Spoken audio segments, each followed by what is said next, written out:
Okay.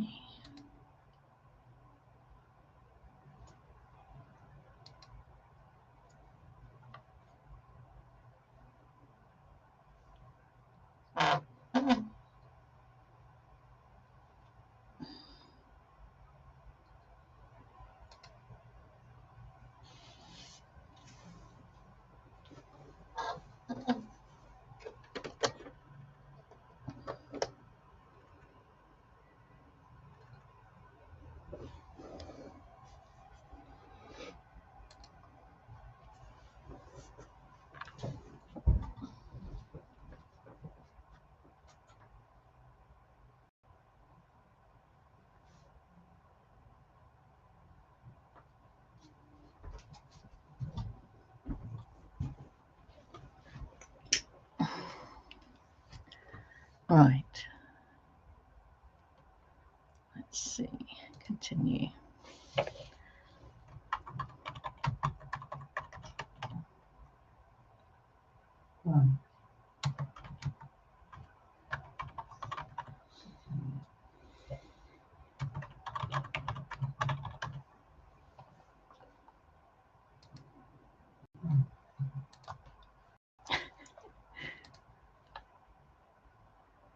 Okay, so we are recording on Telegram. Check that we are live on all the other places.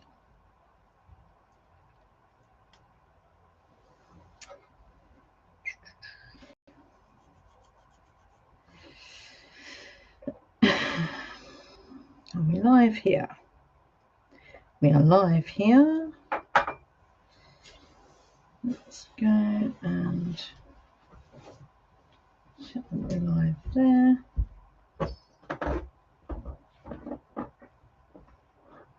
Bear with me.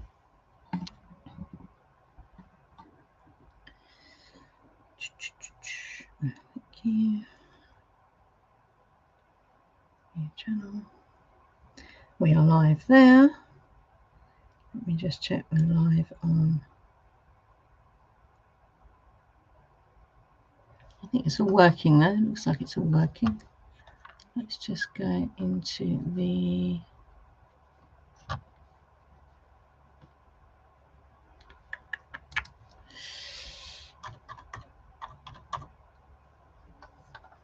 channel.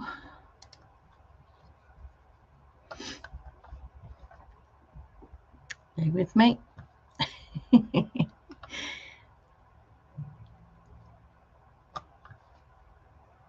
So we are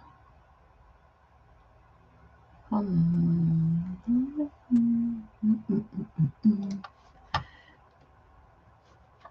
1 second. That's what we want. Okay, streaming, all good streaming.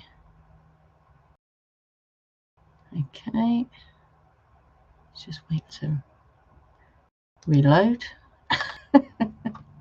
Cool. And we are on Telegram. Fantastic. Right. We are go. Right, so today I'm going to talk about well dressing. So, well dressing, as the name kind of suggests, is around the ancient folk tradition of paying thanks for or presenting offerings. When from a witchcraft perspective, you're paying, if you're giving offerings of thanks to element of water. It's also known as well flowering or tap dressing as well. So we'll get into why that is in a minute. But the origins of this giving of offerings in all the things I've read, it kind of cites it as a Christian thing, which is interesting, because as we know from all the things, and especially these recent talks that we've been doing, there is a much older tradition here, because our pagan ancestors would have absolutely given offerings of thanks for having clean water. So although the origins have been edited out, I would suggest, of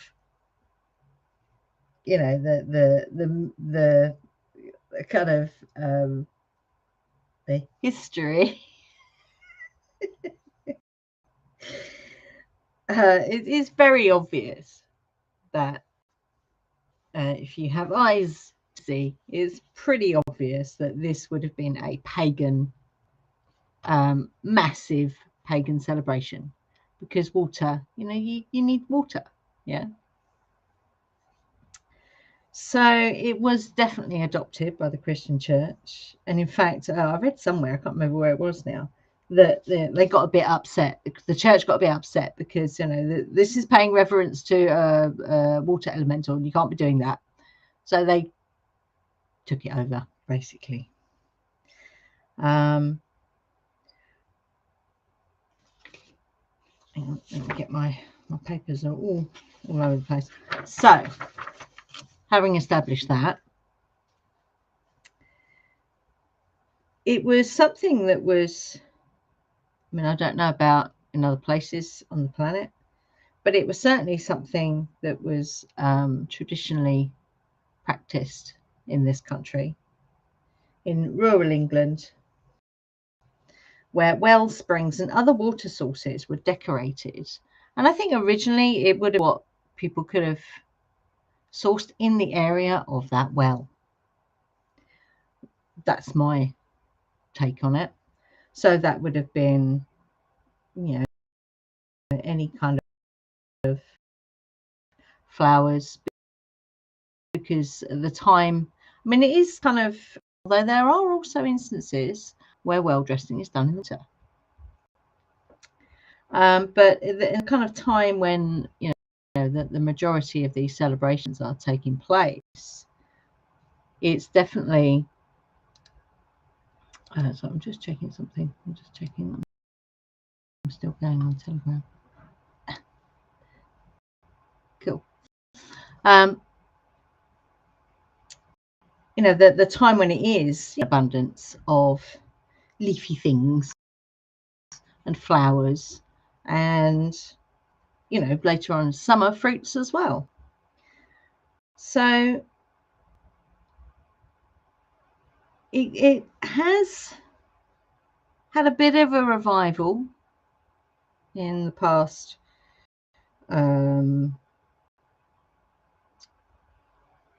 on, bear with me.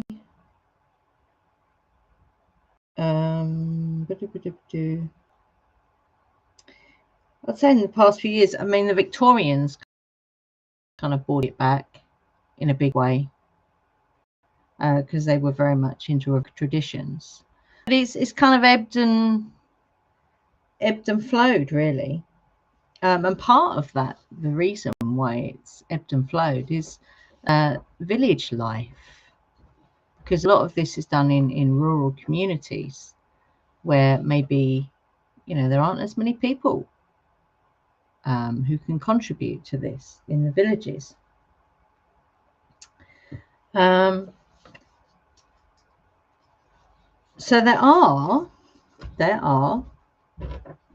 revivals that have happened.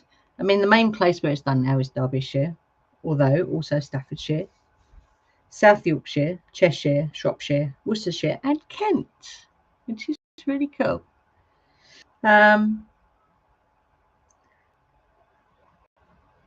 But the most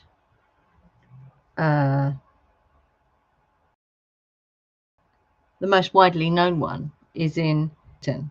And I'm going to go through, I found an article which goes into great detail about the topography of the village and what they do there.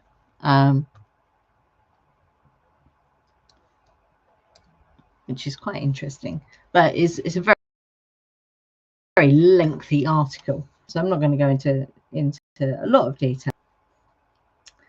So just check. Okay, I've said all that bit there.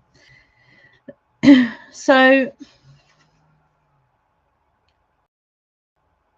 after the church got hold of it, it kind of, it was a, you know, for the water, okay, but it took special significance in the 17th century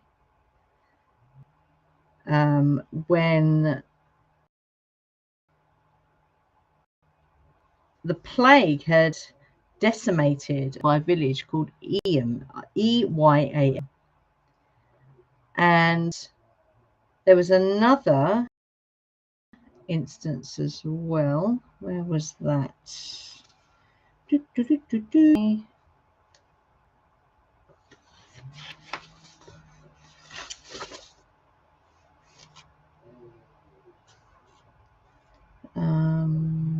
Bear with me. I've got so many notes here. There were two. There was the plague, and the people were basically spared from dying because they had this clean water. Oh, I can't find it. There was another one as well. I'll probably get to that in a minute.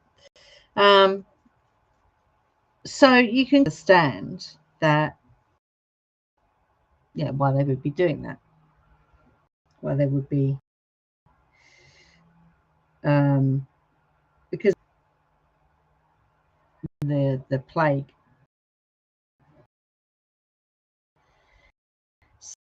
So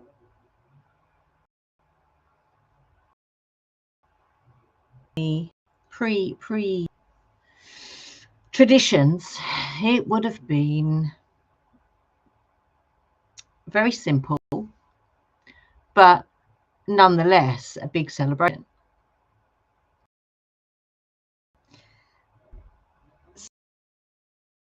So when they get hold of it, it's a fair. And you know, when I was looking at pictures of it, it's you know, it's amazing what they do. I'm not taking anything away from that, but it, you know, if you were going to do this yourself, it doesn't have to be an elaborate thing. You can make it simple, or you can make it complicated. It's entirely up to you. There are no rules. Okay. They try and enforce lots of rules. Some of them I understand, like, you know, they want the decorations to be natural. They don't want anything like plastic thing. I can get that completely. But this they have is very elaborate pictures made from flower petals and things like that, which are pressed into clay, which is mounted on a board and surrounded by, so it's like a frame with a board on the back. They press the clay into it. They create the outline of the picture, which the outline is marked with alder, you know, the seeds. You have a bit and you have a short bit on the alder tree. Although sometimes coffee beans used. I'm not sure about that. Might smell a bit funky after a while. But yeah, the little alder cones used to make the outline, and then it's filled, like I say, with flower petals, leaves, and other things that they collect throughout, you know, the previous winter. Things like catkins, for example, they used, but did throughout the year. And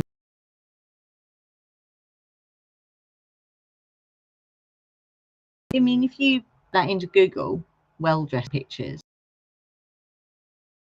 you'll see they're not just a board, they create a whole thing. Well, it's quite phenomenal because, you know, the Victorians, they didn't have hearts now, did they? They went full on. So yeah, there are, you know, early recordings in Tissington. Do I have a date? There are dates here somewhere. I'll get to them as we go.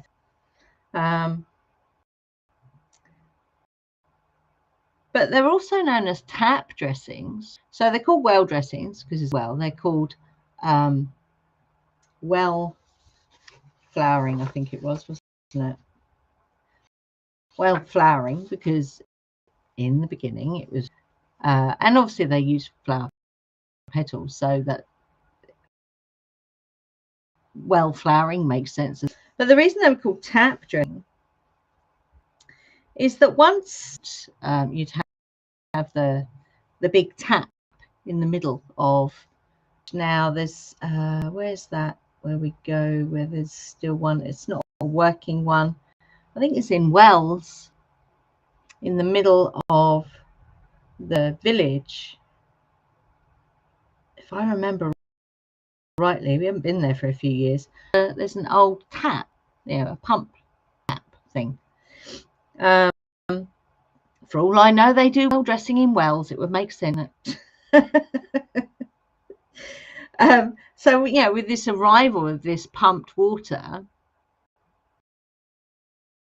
they would celebration around that particular tap. That's why it's called tap dressing. It's quite cool, isn't it? I quite like it. And,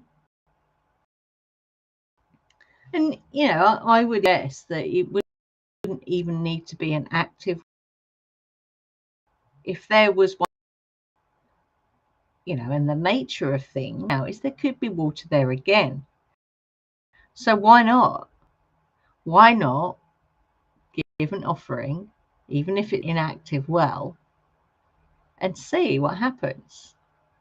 Because, you know, this where we're walking right now, what we're walking through right now, what we're observing right now is, you know, we are creating a world, prefer to the one that we did before.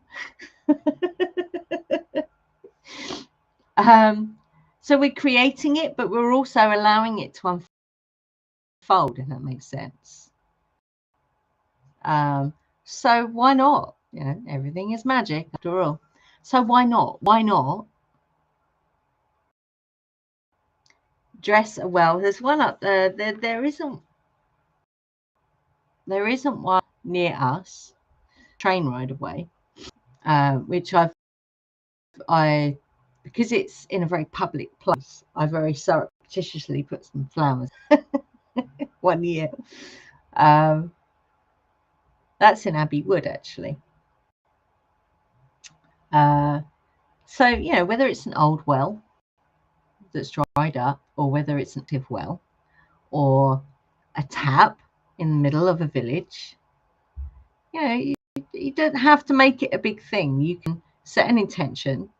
Intention is 99% of universal law, you know, and, you know, just put some flowers next to it. Why not?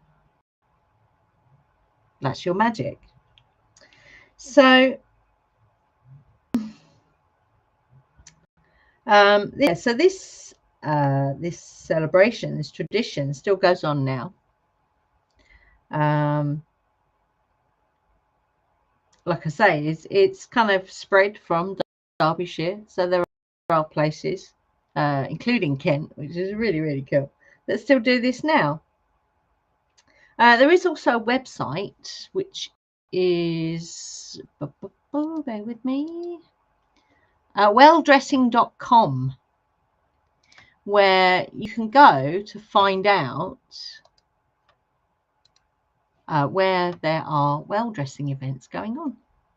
How cool is that? And if you're holding a well dressing event, you can go to them and say, I want to submit my event to put on your website. That's so cool. I love that. So yeah, there are instances of well dressing happening in the winter as well, which again, it makes sense because, you know, if you're going through very cold winter, you do not want your well and your water to freeze up.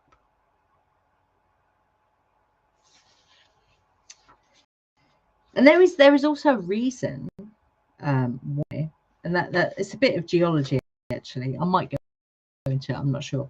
But why it's prevalent in Derbyshire, in the Peak District, is the way the rocks form that then should come through, and it never stops flowing, which I find really fascinating, which is why it's still a very prevalent celebration in that area.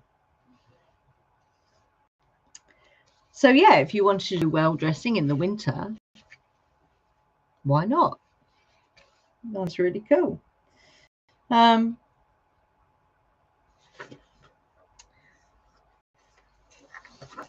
I just wanted to talk a little bit. Is there anything there I wanted to talk about?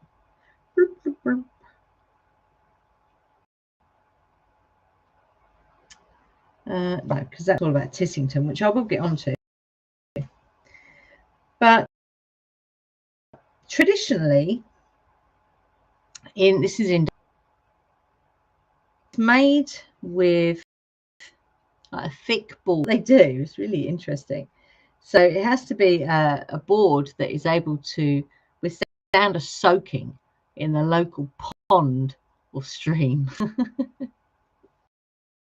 That's all to do with the clay and not letting the clay dry out, which is quite amazing. So you use the timber in the water for, I think it's a week, and then you apply. So again, this is sourced from the local area. So there's I really like this. There's a term called puddling. You puddle the clay in a metal with your hands and feet, smooth, and it's the right consistency. If you wet, it will fall off the board, and if it's too dry, it won't hold the materials that they're going to press into it. So this is where the old knowledge comes in, because you would know how it feels, on your feet and hands, when it was the right consistency. And I love that. I think it's amazing.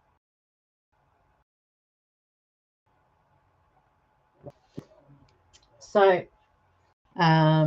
all the things that you're going to press into the clay, they prefer it if they're natural, because obviously, when it breaks down, you don't want it flying everywhere. The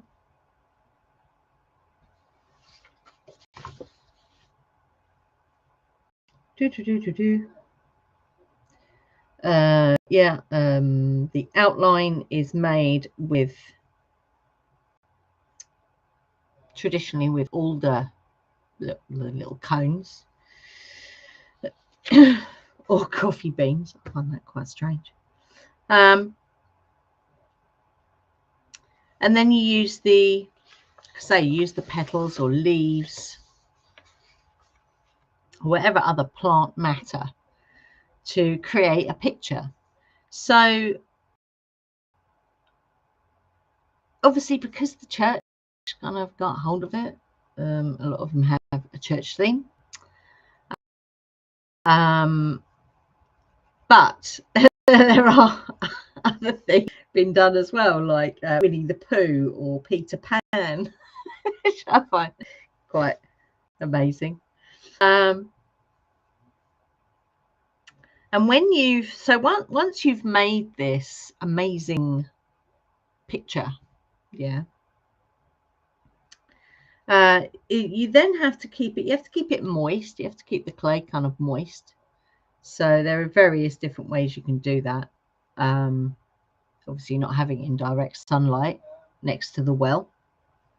But one of the things they do, they spray it on the front, but mainly on the back, funny enough. So you're keeping the wood wet. Pardon me, so it keeps the clay moist, which I find that's very clever. I like it.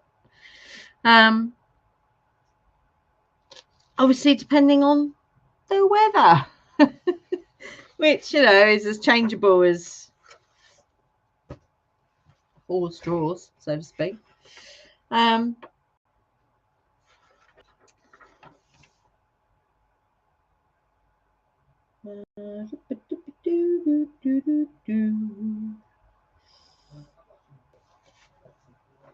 So let's talk a little bit about the well dressing in Tissington, which is the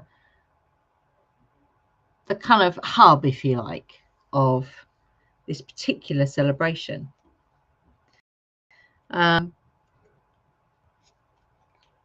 So different villages around the area have different traditions, really.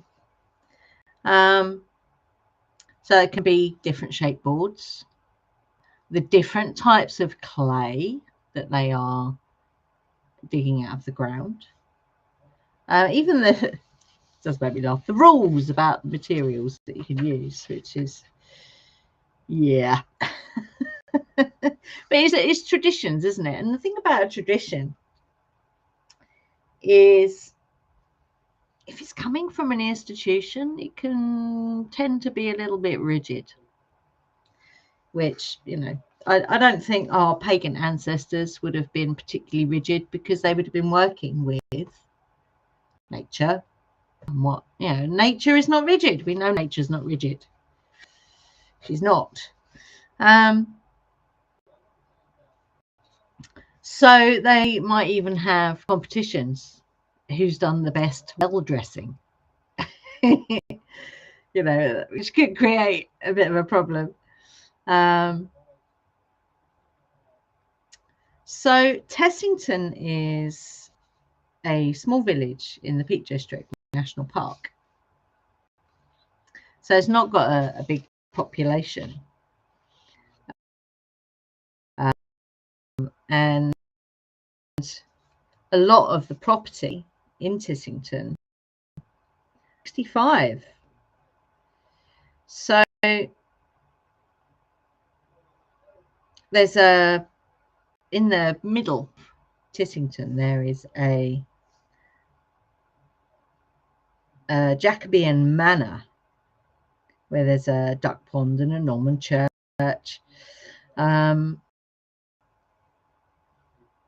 It's a kind of city type place now.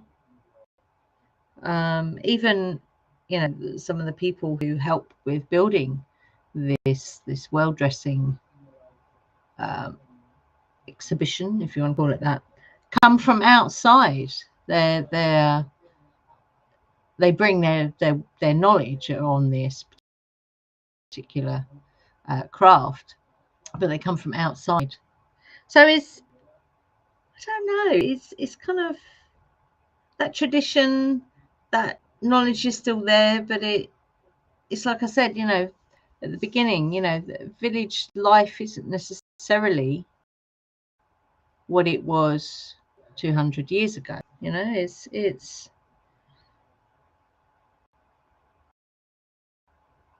a shame, but, you know, I suppose that's how it is at the moment.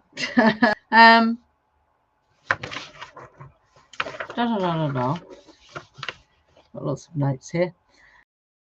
Clay.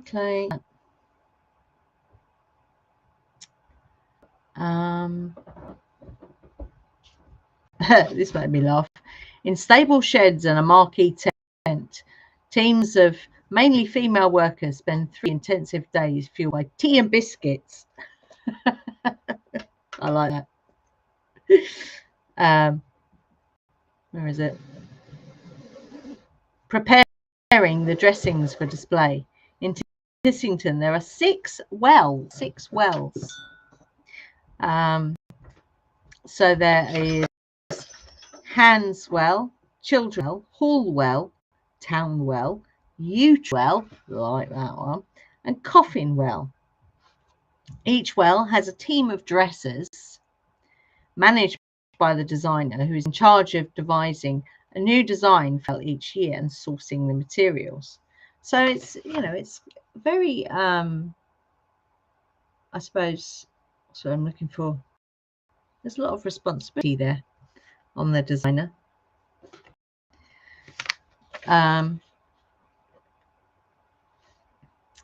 So the outline, when they make the outline with alder cones or coffee beans, this is called knobbing.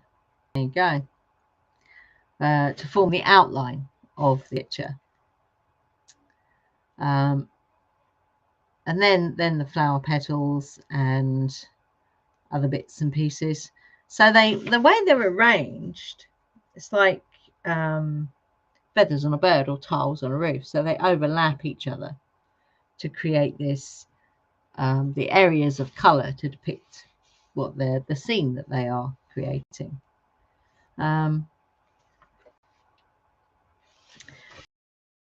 So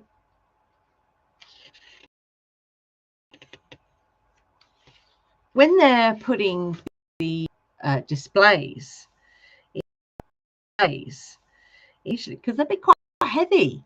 If you look at these things, they are humongous, and they would need a tractor. So the local farmer would have to get the tractor out and put them in place, basically.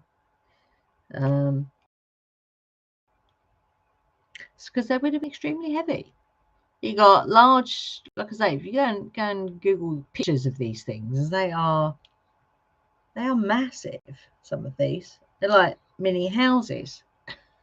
So I've got a very itchy eye today. Anyone else got having itchy eyes the past few days? And wonky eyes as well. Like, so I'm digressing here. Like blurry vision and stuff, which is normal at the time, but yeah, it's annoying. Anyway, so the next morning, after they've put these amazing creations on display, there's a procession that goes after they've done their service in the church.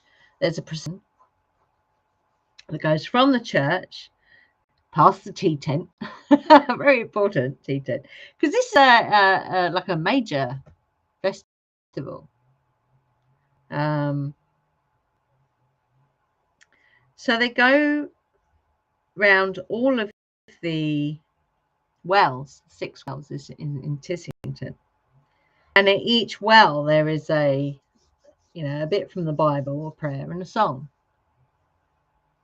So let's take it back to before the church. Our pagan ancestors would have, they would have presented their offerings, but they would have also presented, music. They would have also, they've had a lot to say about it. I would have thought. There would have been ritual. There would have been words. Words are flying out of my brain. It was a major celebration. So there would have been music. There would have been singing. There would have been ceremony, was the word I was looking for, and ritual. Would have all been part of it. It's continuing to this day, which I think is amazing.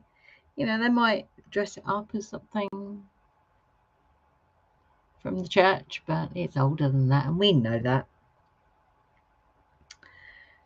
Even school children get the day off school. So, you know, in the mid 20th century, they would have fairground rides set up in a field. In the early 19th century, you know, it was very much about the drinking and the joviality, yeah. And they would park their cars, carts, wagons, private chariots, coaches, you know, in the farmyards and roads. I mean, these days it's more a touristy thing, which kind of, I don't know, it begs that question, you know, do they do it for the tourists, or do they do it because I think it's probably half and half.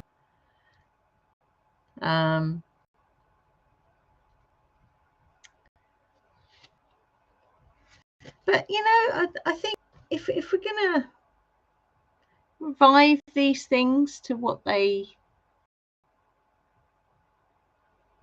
would have meant to our pagan ancestors,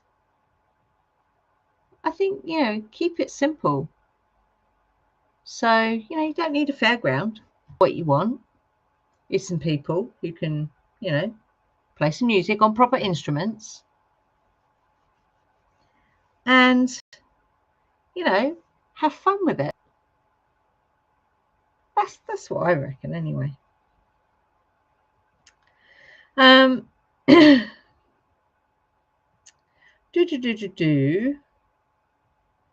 yes, here we are. The second reason that this is, well,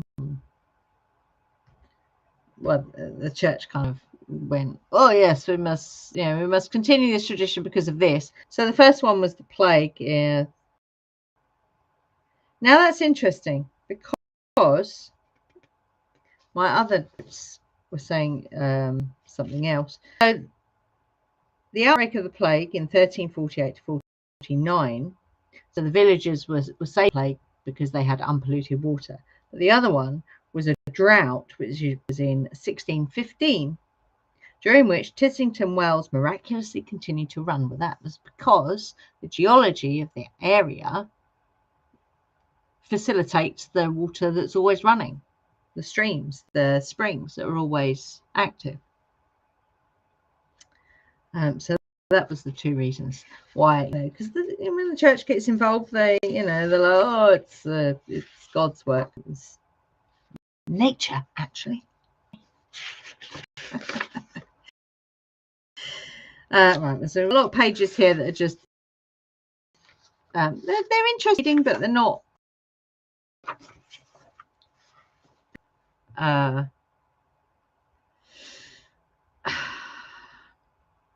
the history, yeah, different things. But what I did find interesting was the geology, which obviously nature.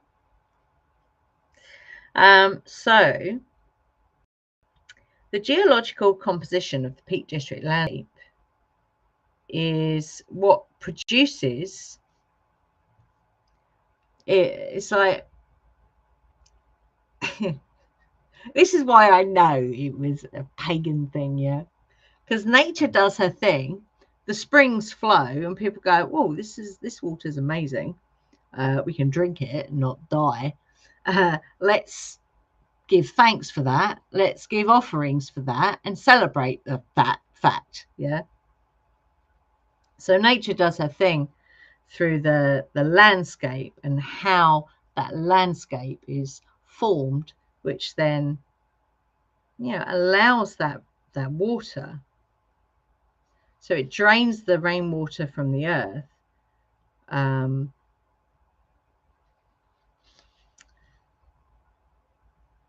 So sorry. Let me read it because I'm not a geologist. The porous limestone drains rainwater from the earth, which can lead to dry conditions even when rainfall is high. Within the limestone are strata. Turn the page. Strata impervious volcanic lava, where the strata outcrop into the landscape, they create the natural springs that are characteristic of the area. In Tissington, the village wells are fed by these springs and therefore never run dry. Whereas wells and streams on the limestone uplands often suffer from droughts, which is what's created one of the origin stories relating to well dressing. So it's what is at the heart of that? What is at what is at the root of that? Well, that's nature. Nature. So other local geological features have also played a role in shaping the form of well dressing and the appearance of the well dressing. So you got flowers, the flower petals, yeah, and the clay. So there is a seam of this clay that's beneath the surface in a local field around Tissington. Excuse me. And there is also, now this stuff is not actually good, fluorospar.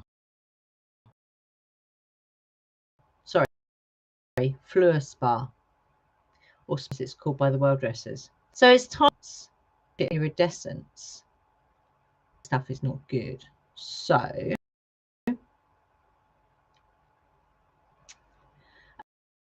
fluorspar was a byproduct of the Peak District lead mining industry.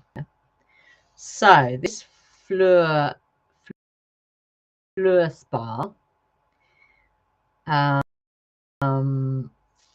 used in manufacture of polytetrafluoroethylene, substance that is known as Teflon.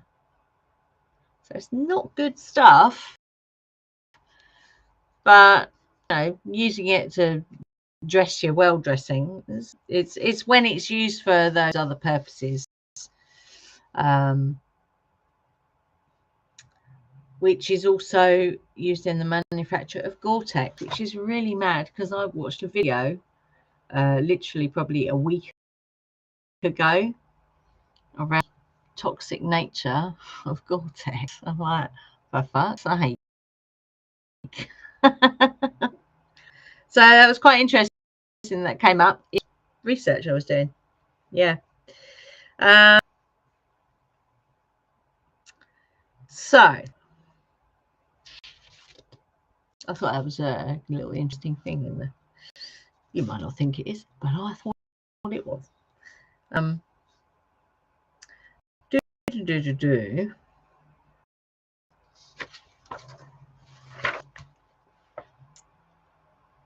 Oh, that was interesting.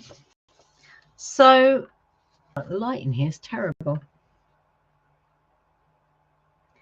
So each well dressing is edged with sprigs of yew. And that's in memory of past designers, which I thought was really, really cool. I really like that. And these yew sprigs are taken from very old trees. So there is another reason why this is definitely pagan in origin. This connection to the seasonal. What are you doing out there? Sounds like they're chopping down trees outside. The seasonal offerings that nature gives that you then use to create your well dressing. So there is an intrinsic link there between nature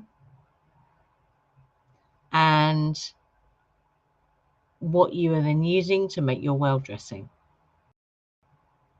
And that's a pagan thing. That's a witchcraft thing. Because witchcraft is a nature path.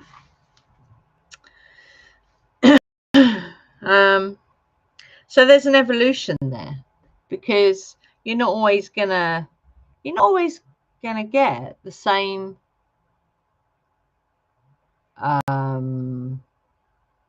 plants growing, flowers popping up. There's going to be variations, because although nature is cyclical,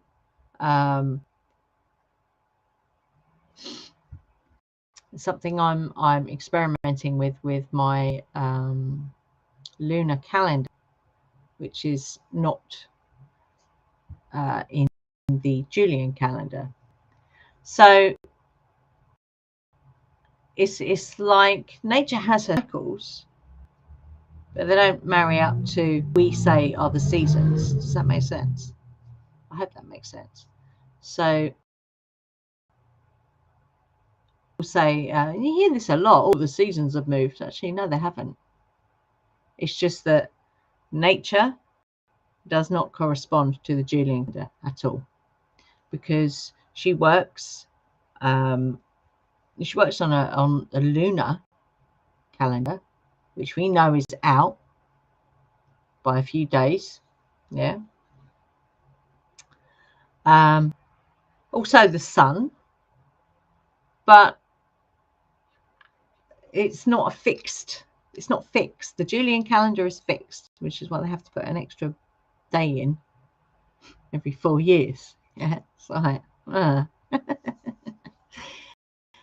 so they're out of sync, basically. And I know which one I'm following. Anyway, so yeah, this idea of seasonal variations. Yeah, even if you move from spring, even as you move from spring through to late summer, where this well dressing will take place through that whole series of time, there's going to be different things that you dress your well with. It makes sense, doesn't it?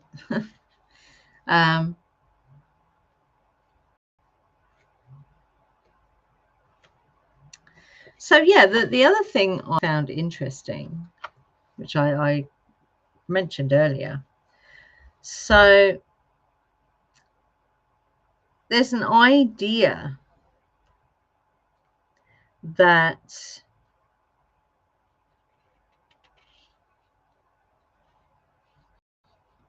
this well dressing is done by certain people in the community, and then that creates an atmosphere, community, cohesion. Yeah, but it's what I was saying earlier. A lot of the people that do this well dressing don't actually live in Tissington. They live outside the village boundary. They might have once lived in Tissington, but they now live outside. So it's really interesting that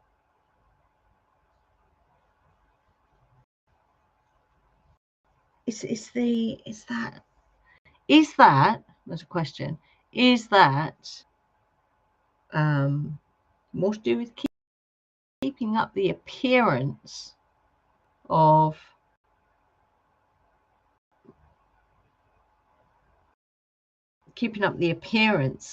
the stability of that community?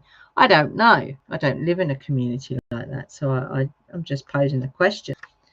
But I think it's interesting to throw the idea out there that, do people do it it's expected of them, or do people do it because they are doing it from here? And I think that to me is the difference between living as a pagan or a witch and following the rules of the church. That's kind of how I see that. And being stuck in the rules of the church. So, you know, I suppose one of the reasons why I'm talking today is, you know, maybe we need to take that back. Maybe we need to take that back, fellow pagans and witches. If you're not already doing it, you might already be doing it.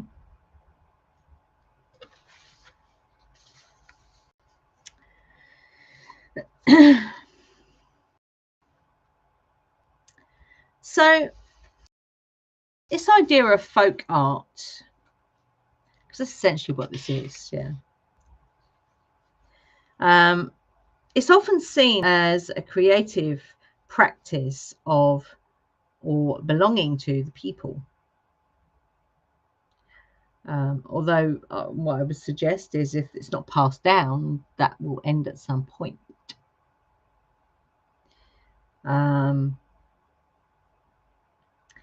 But what's really interesting is the way the well dressing is, as it's mainly done as, you know, relating to the church, it's quite, and just look at the pictures of, you know, more recent well dressings. It's quite fixed, I would say.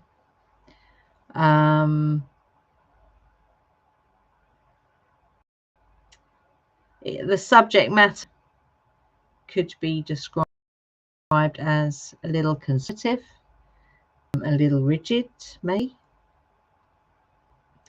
because it's a lot of it is based around the church, the monarchy, the military. You know, and if we are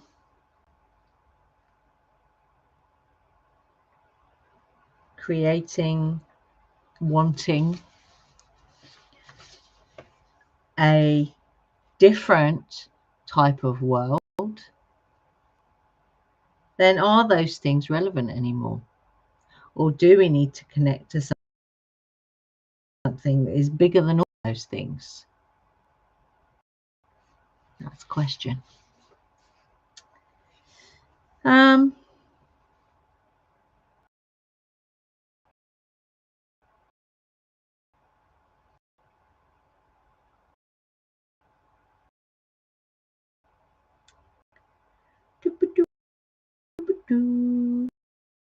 Walpurgisnacht and Beltane. The church kind of overlay their stuff on top of the old ways, yeah.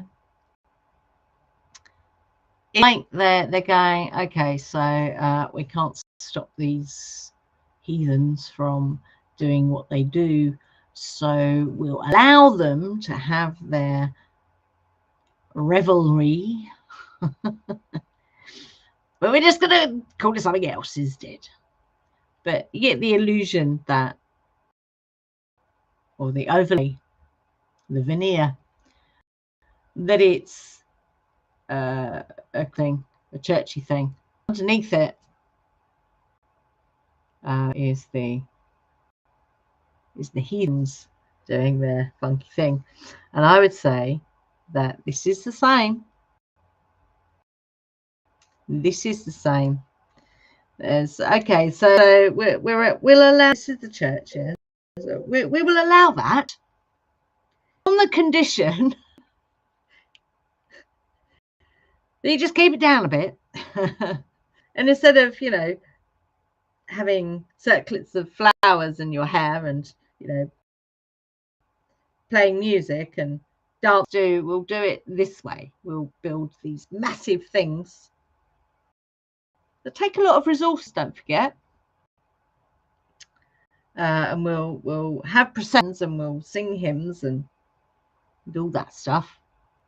Just to keep it down a bit.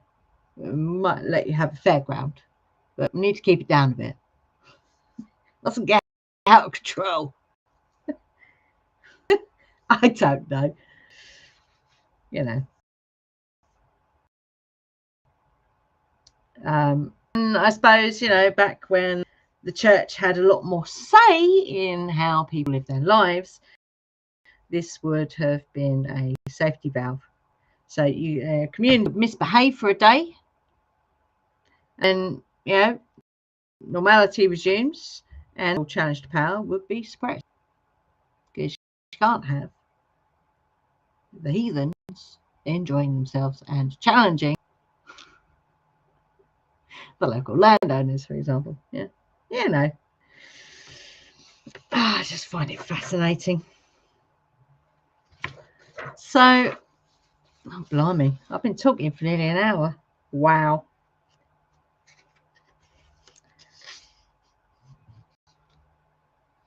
So this is kind of thing. So these ancient traditions,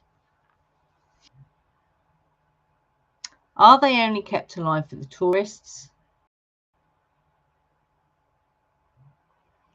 Or are they coming from something deeper? I mean, I would say let's take it back. You know, being a pagan, amongst other things. You know, why don't we do that? Why don't we take back our traditions? It doesn't have to be, well, snatch it back. Just go and do your own thing. You know, either an active well or a well that is not active anymore.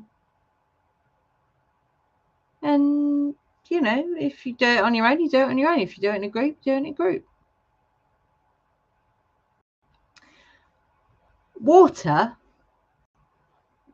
obviously we are, so we're told, mostly water. The physical vessel that we are in is mostly water. Okay, we'll take that as a layer. But something I was told back in 2021 was that the water elemental is the most important one. It's the most important elemental to connect with and to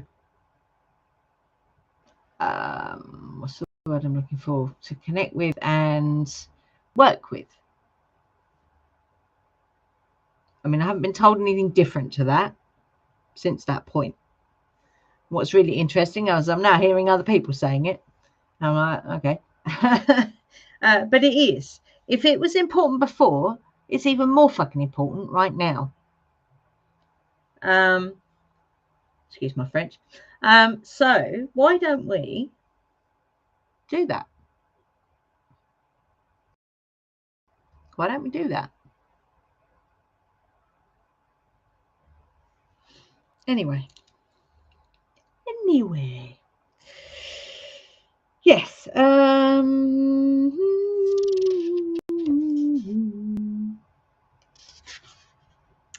think that was it, really. That's all I really have to say. I hope you've enjoyed that. I was a bit stuttery at the beginning. Don't know why. Just going to get my notes in order. Yeah, so if you've enjoyed, whether you're watching the or the replay, give it one of those. And you know, if you are doing well dressing and you have a different perspective, then you know, comment underneath. I just think it's a really interesting. It would be a very interesting journey to revive this tradition.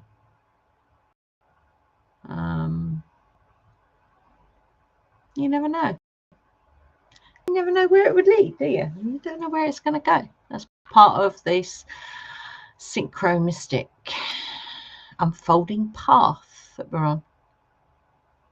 Anyway, I have another talk up later. I think that will be, might just be on YouTube. I'm not sure yet. Around celebrating moon deities. So I'm going to be talking about Hecate and Arianrhod, because they're the two I work closest with. And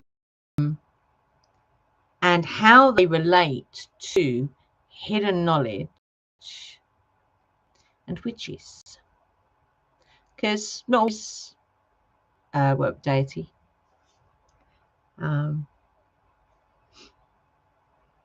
But we do. I think that's at 7. Let me just double check that for you. Bear with me.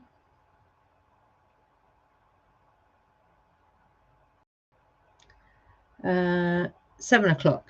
Let's see. I think that would be.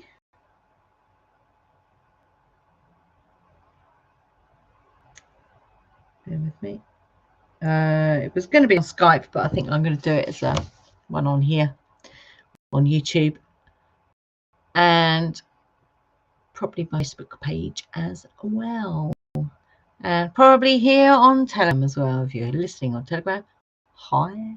If you listen on YouTube, hi. If you listen on Facebook, hi. Hope you've enjoyed this, and yeah, I'll see you later. Take care and stay fearless.